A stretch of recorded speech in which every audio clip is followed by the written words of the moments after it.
Hey guys, what's going on? Happy 2024, and yeah, I hope you guys really enjoyed Evil Ernie versus the superheroes.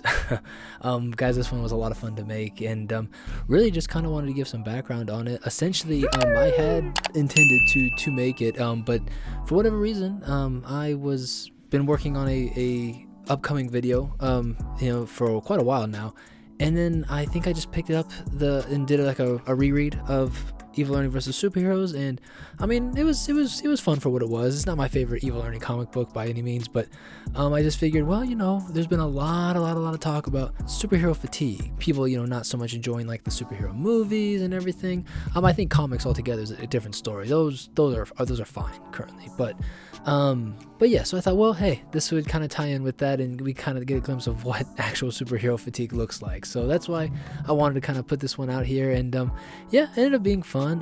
I will say, if you guys ever go out to like try to and find this issue, you may, obviously for copyright reasons and everything, you may have noticed that the heroes looked a little off. Now, I, just for the fun of the story, was using the reference points, or the actual heroes' names of what they were referencing, but when you read the comic book, those all have been changed and everything. But I just figured it'd be a lot more fun that way. And yeah, I think these parody comic books, I think they still show up here and there, where like DC or Marvel will kind of like maybe draw a character that's supposed to look like another character, or maybe like an editor or a writer.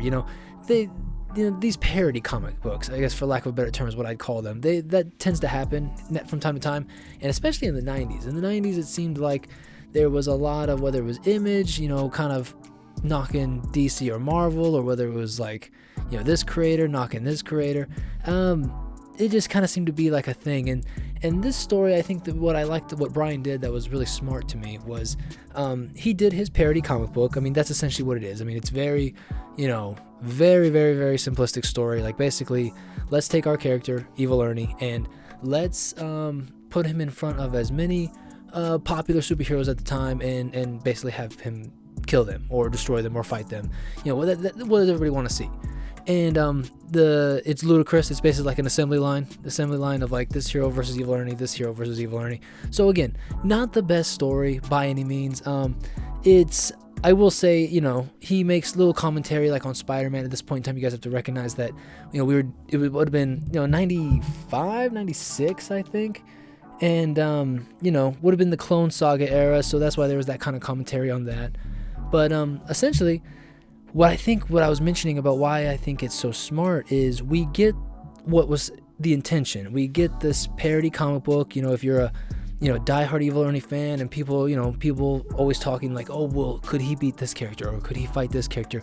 I mean, you get that. Not very satisfying, but you get that, right? He ends up killing all these heroes, but that it does tie into the actual story. Like, that's the thing that I like about it. Like, if this was just like Evil Ernie versus superheroes, and then it's like, oh, but it doesn't matter, it's not canon, it's just a random one-off, that would have been cool, and that is what a lot of these parody comic books did back then. But what I like about this is it's a dream. It is a dream of one of the main characters, Dr. Leonard Price, and I haven't covered it yet, but I will in the future. I mean, he will be this kind of, again, antagonist, this other pillar against Evil Ernie and in his journey, and they'll clash many, many, many times.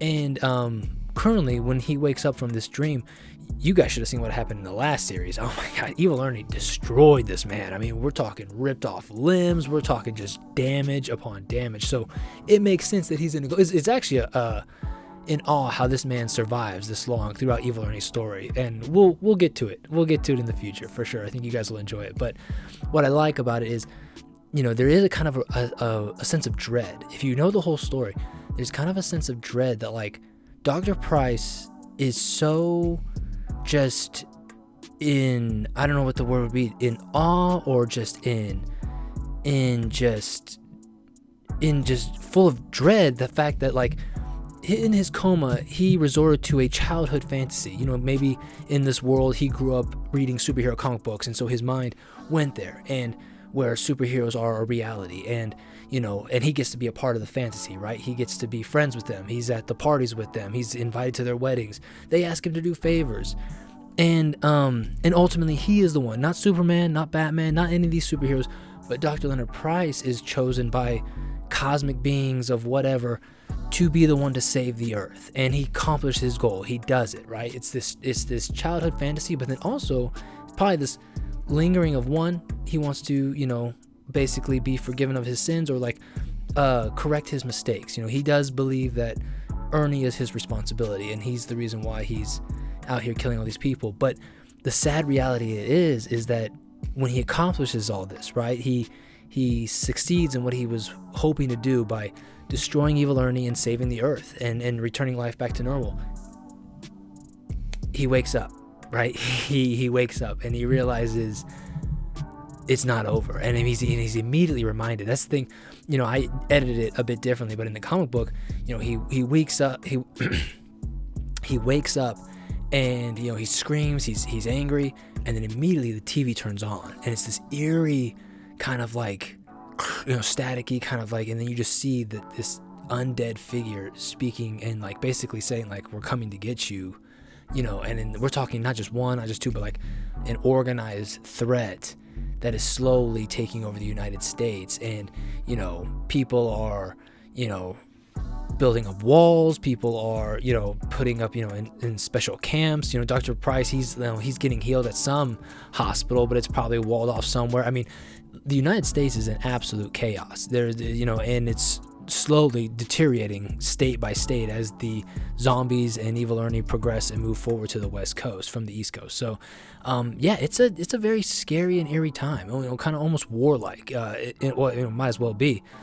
And so for Dr. Price to kind of wake up and then have that sink in and realize, oh, I'm not done fighting, or it's not over. It's not over. That dread is what I really got right at the end of this comic book. You know, I was like, oh man, what a terrible feeling. What a terrible feeling. And, you know, with that terrible feeling installed in him, that's going to lead, as I get through more and more into Evil Ernie's story for you guys, some of the atrocities and some of the insane, crazy shit that Dr. Leonard Price will do just to stop Evil Ernie. So, but yeah, that's my take on this one, guys. Like I said, the art, if I had to comment on it, it's Justiano, who,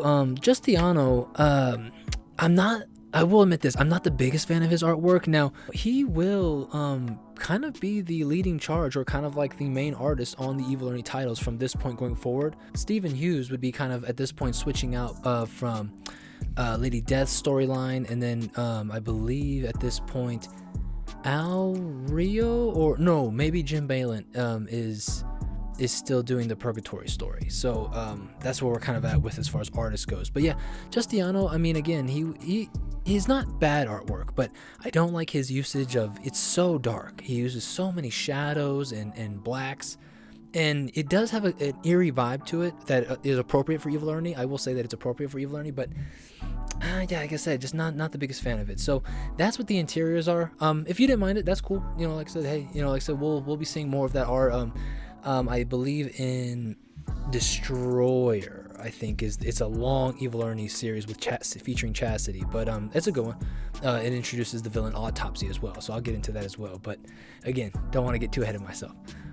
But yeah, and then I think other than that, the only thing I would comment on it is, yeah, like I said, it's just a quirky kind of Evil Ernie killing as many superheroes as you can line up in front of him. But I think it serves its purpose, and then that ending kind of really sank with me as far as continuing on with Evil's story. So, but yes, guys, I won't take up any more of your time. Thank you so much for watching. Let me know if there's any other stories that you want me to cover, whether it's Chastity, Purgatory, Lady Death, of course. Be on the lookout. I got some Lady Death videos on the timeline. Just, you know, these videos do take time, so bear with me. I will be uploading more, and yeah, I will be back later, guys. So until next time, take care.